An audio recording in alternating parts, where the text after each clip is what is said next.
Hey up viewers and viewers, my name is General Red Strategist and welcome back to Syria Being Hunted, episode 689. This is now going to be time for a challenge, since I haven't done one in a while. Apologising in advance if I sound a little bit under the weather, or if I sound a little bit low energy, or lower energy than normal, which to be honest probably isn't much different to how I usually am. Been a little bit ill this last couple of days, just feeling really kind of fatigued and a bit, just a bit down in general, not too bad though. But I've been needing to record a bit more Sur for a while, and I was thinking, I can't just... Whoa. Careful, game, please. I was thinking I can't just really keep doing podcast-style episodes indefinitely. I need to actually, do a challenge again at some point, something interesting. So, I have come up with a challenge for us, rather. Ladies and gentlemen, this is the Grumpy Farmer Challenge. Now, this is a robot-slaying one. It's going to be a timed one, 45 minutes in total. I'll start the clock in a second. But the basic rules are as follows. We have to find ourselves a farm, the little building. We also have to find ourselves a shotgun, and we have to score points by killing any robots that stray too close to our farm using the shotgun. So basically I can kill robots with any weapon, but I can only score points for using the shotgun to kill them, basically. I feel like we've probably done variations of this challenge before in the past, but without further ado, start the friggin' stopwatch. 45 minutes has commenced. I guess it's now just time for me to have a look around the environment. Now, as you can tell by the fact there's riders and dogs spawning from the get-go, I have tweaked the robot spawn rates. I've not put them up to the max, I've just put them all at 1 bar for now, so that way we get, the odd one, basically. Now, we may also have to move island to island, potentially, in this particular playthrough, given the fact that obviously sometimes, the actual farm building may or may not always spawn. If it doesn't, then we'll head to another island and hopefully find one over there. I just hope that that one of the buildings I need has actually spawned. That's the only thing. There's always that risk, isn't there, in this game, that what you're looking for will not actually appear. But my god, I've got so much dynamite. Good for quickly clearing out some enemies if need be. Right, I've got some pies, got some whiskey. Very, very good. Let's just get exploring around for the moment. So yes, hope you're looking forward to this challenge. All robots, in case anyone's curious, are just going to be 1 point each in this. I was thinking about whether I should have a better sort of scoring system. And then I thought, no. I'll just go with 1 point each because, I'm not in the sort of mindset at the moment to be doing mathematics, or at least not too much mathematics anyway. So like I say, I've been a bit under the weather this last couple of days as when I record this. By the time this video goes out, I'll probably be over it, but now it's just been kind of annoying because basically it's a Saturday as when I record this. I had to take Friday off from work because I was just feeling like shit. And in essence, it's just like, because what had happened was I just had sort of like a couple of very restless nights, and I had this like feeling in my head. It wasn't like a headache or anything like that. I still have it a little bit at the moment. It wasn't an outright headache, but it certainly felt like a little bit of a tiny little pressure sometimes, sort of behind my temples, kind of. And like I say, I just felt really tired. Don't know why.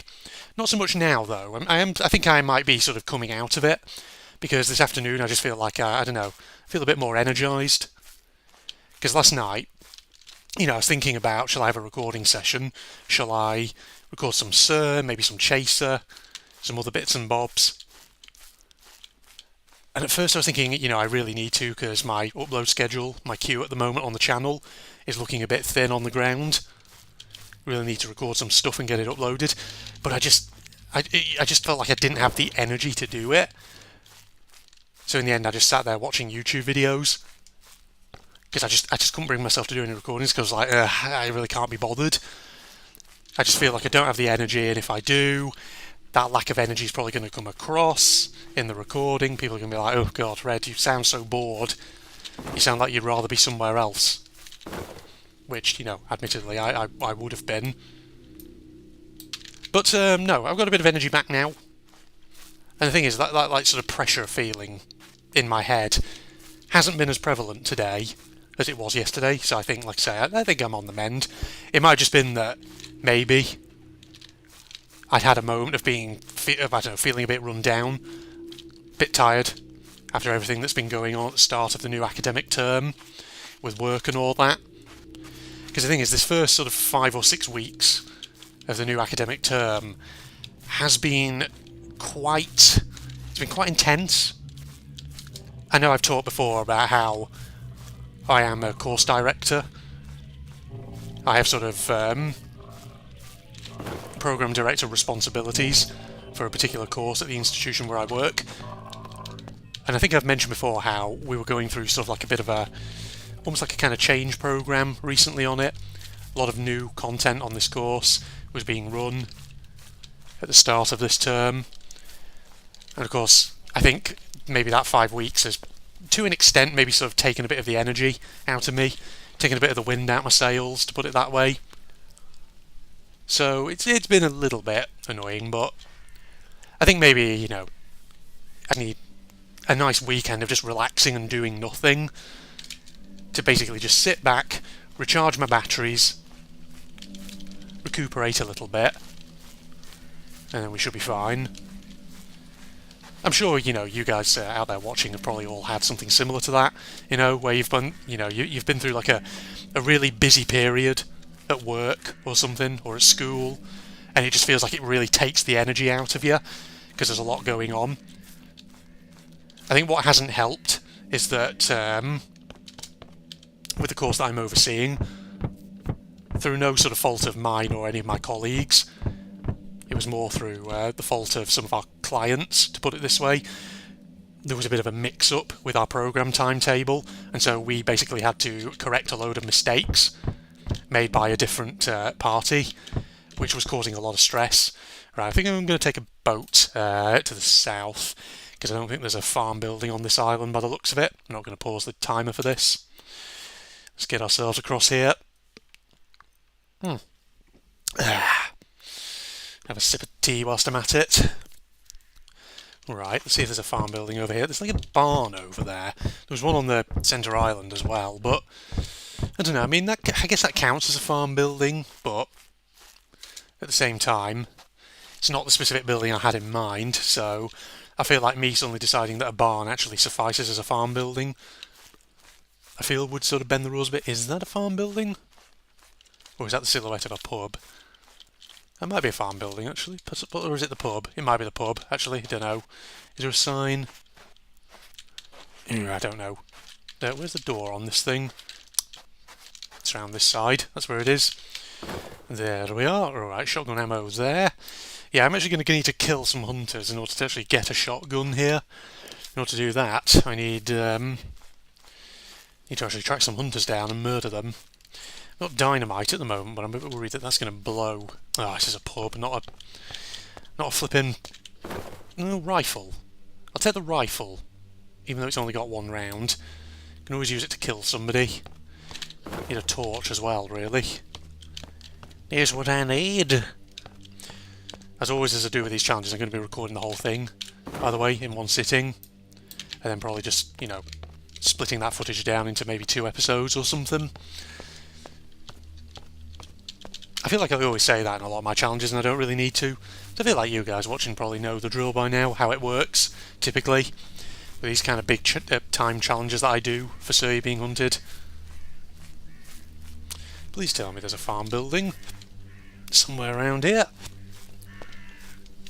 I mean, if we don't find an actual farm building, I probably will just have to use one of these barns as the sort of substitute and all that, which would be a bit annoying, but what can you do?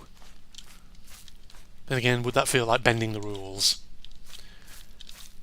Oh, shut up, you. Get out of here. I forgot. Scarecrows are technically active because I set all robots to be very much active.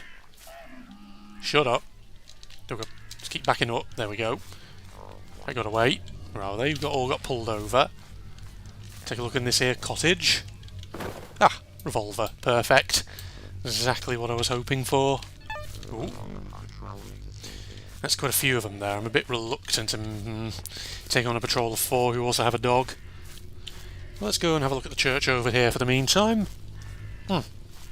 sip tea whilst I'm at it. Yep. Ah, map of the islands, that's a good one to have. Right, so jetty is back sort of up here towards the top of the island. Up there. We just sort of keep heading down in the direction we're facing though. We will come towards villages. Other buildings that we can potentially raid.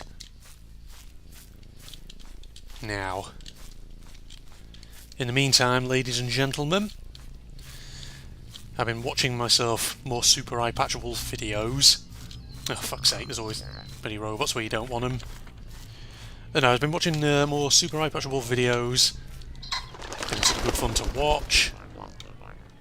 Oh, hang on, maybe I could take these guys. Oh, but there's a fucking mass of them. And there's a fucking rider, I can hear them. Fuck it. Never mind, I will quickly make my way away from here. We're going to lure someone off over towards this priory building. Hang on, or maybe we can just blow a load of people up. I feel like dynamite usually destroys any objects that enemies have on them. Come on over, guys. Right over here. Trying to get their bloody attention. I can always try out using the dynamite. Throw that over there like that. That'll get them. That was a good one. Okay, still a couple of enemies alive there. Hold on, let me just get in here. Take down El Doggo. Oi. You're out. Come on over, Hunter Boy. Got him. Right, as long as the rider doesn't suddenly come over. Okay, that has... What's it, this guy? Oh god. Urgh. Shit. There'll be more of them. Oh crap. No. This could be bad. Have I just fucked myself over? The answer is quite possibly. But I don't know. They lost me. Oh, bitch. You can stay right the fuck back, please. Someone just activated a trap. God damn, these fucking hunters. All in the wrong places. Ugh. Keep gulping tea when in doubt. Is it just you? There's no other hunters in the village, is there? Where's this other rider? Is he behind the buildings? Sounds like he is. Right, we still haven't found a farm building, which is a bit of a problem, because we can't score any points until we've actually done that. May have to travel to some other islands. See what else we can find. Because I don't think there is a farm on this one, is there? Where's that fucking rider? Where is he? I kind of want to investigate all those bodies, but if that rider's going to hang around there, it's going to make it a bloody pain in the ass to actually do so, isn't it? Oh, fuck's sake, are you stuck? Right, fuck it. Do that. As long as that gets rid of him. Gives us time to bust in here. Oh, fuck's sake, none of them are going to have bloody intact shotguns, are they? That's the problem. Oh, never mind. There's one there. Thank God. Right. It's a door. Yeah, you won't have anything. Right, time for me to get out of this area. Find my way back to the jetty, now that I've got myself a shotgun. Don't have a lot of ammo in it, which is a problem. I have to kill some more hunters. Try and get more shotgun loot. Shotgun shells, technically, as normal people call them. Right, what was I talking about before I got completely distracted by everything that just went down there? I was talking about Super Eye Patch Wolf, that's right. Been watching a ton of his videos. It's like a channel I've just discovered recently. Been really enjoying it.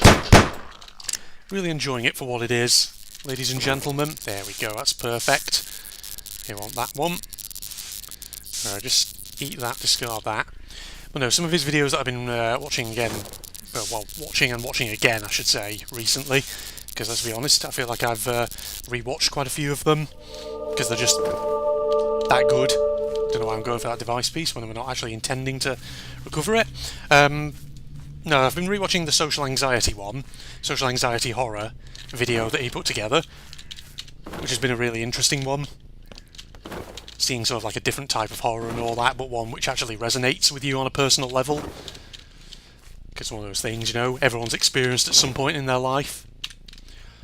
So I was rewatching that one. I was also rewatching the Bizarre Modern Reality of Sonic the Hedgehog, that particular one, and that was actually a real good. It's such a good one, the Sonic the Hedgehog video that he did, just exploring the rise and fall and rise again of that franchise. And the thing is, he actually has two versions of that video. I actually didn't realise it at first. But if you look at the video description of the public version of the video, there's actually an unlisted version which you can watch, where he actually delves more into detail about the bizarre world of Sonic the Hedgehog porn and fetish art, that kind of thing.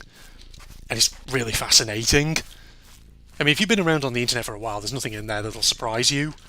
But still, it's a real fun watch. It's really, really good.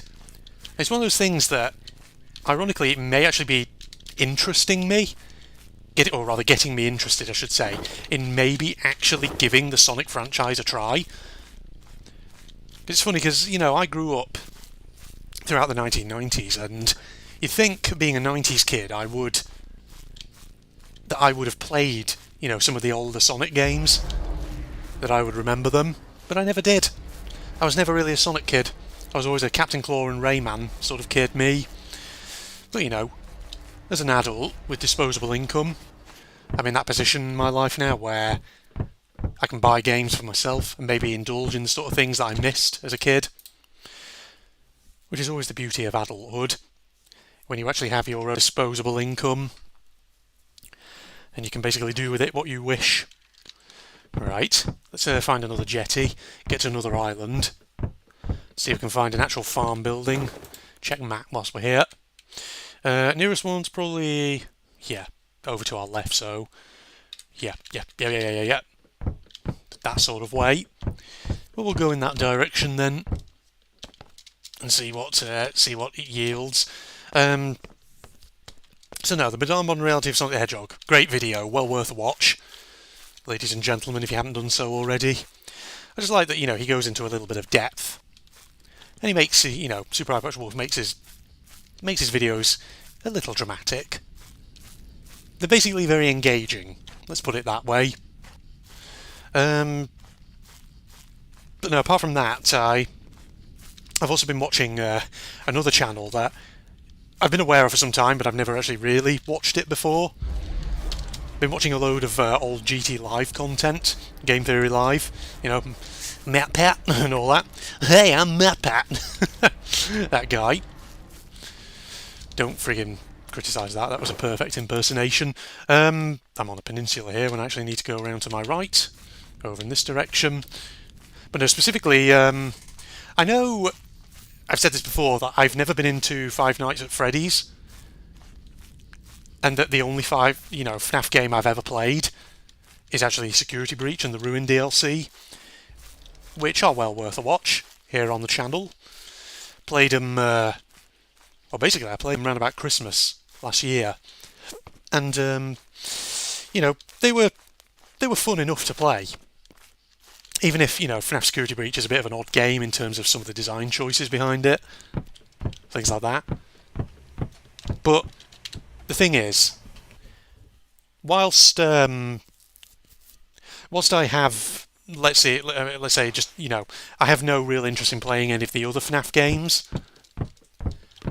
I will admit there is something about the underlying lore of it that I do like, and I think I have talked about this before. How I can see why it went popular. Because the thing is, if you watched my FNAF Security Breach playthrough, you probably remember one of the things I actually said early on in that playthrough was that in preparation for playing it, I'd actually been reading up on the FNAF lore, and I'd basically been oh god, my mouse was freaking out then. I've been sort of reading up on the lore, I've been watching a few videos of playthroughs, mainly by Markiplier, since, you know, he's apparently the king of FNAF and all that. And so I got myself to a position where I was reasonably au fait, I think, with the underlying lore of it. And like I say, that underlying lore helps me understand why that franchise is as popular as it is. Mainly because it's that thing of, a franchise that, although the gameplay is really simple, it has memorable, visually distinct characters, and whilst it has like a very shallow story, at least on the surface, it then has that sort of underlying lore that you can easily miss. But if you're sort of eagle-eyed and observant enough, you'll start to pick up on it, and you realise actually the story isn't shallow at all. There's something much deeper going on underneath. And that's one of those things that I think kind of probably made it very popular, that and the characters. Just the fact that it was one of those... I think it was a game that lent itself very much to theory crafting and to sort of big YouTubers playing it and sort of trying to make sense of the things that were happening in it, that kind of thing. Now, where was I going with this topic of conversation? Completely distracted myself. No, what I was going to say is, so I've been watching a bit of GT Live content, but, whilst I have no interest really in playing the actual official series, what I do think is quite interesting is some of the FNAF fan content that has been made, particularly things like sort of like horror videos. So there's a channel called Battington, for example, who has some really well-made FNAF fan content that is really creepy, and I think is really standout because it nails the sort of the really horrible, like, grainy VHS analog horror visuals really well as obviously just being quite frightful in general with everything that happens. So I've been watching a bit of GT Live, basically reacting to Battington videos. And so I've been kind of enjoying that content. I was sort of thinking, if actual Five Nights at Freddy's had that sort of very grungy VHS aesthetic to the degree that the Battington fan animations had, I probably actually would be interested in playing them. Maybe. But, well, I say that, but actually I haven't said that. I don't know. Maybe I'd be interested in playing them if they had those visuals, but also shifted a bit away from the very basic sit-in-one-place gameplay. If it enabled you to explore around your location, then that probably would attract me as well. But no, I think the Battington FNAF VHS horror animations really speak to the creativity of fan communities, and just how sometimes a fan community can really take something and really run with it to an incredible degree and produce something really amazing in the process. Seriously, if you haven't watched the Battington FNAF animations, they are so damn good. They're just really well made, and they're very tense and atmospheric and creepy. And they touch on aspects of the actual FNAF lore, which I think, the actual games themselves do obviously mention, but sometimes don't necessarily really go into that much detail about.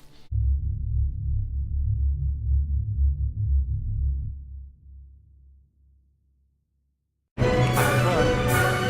these crystals now. To send this minecart down the track.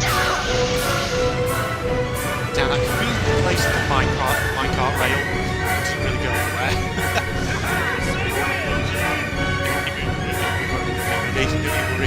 Right, Crochet's time, coming up here, I remember. Sorry, actually we get the nothing too spoilerific for anyone who's actually never seen this game for the first time. But, like I said, I did a playthrough on the long ago. Can I get a quick picture of it? Okay. No, I can't. Right, shit. I was trying to get a picture of it, but it didn't quite work. What? Okay, better picture. Just get a picture of it while it's pinning my uncle down on the floor, murdering him.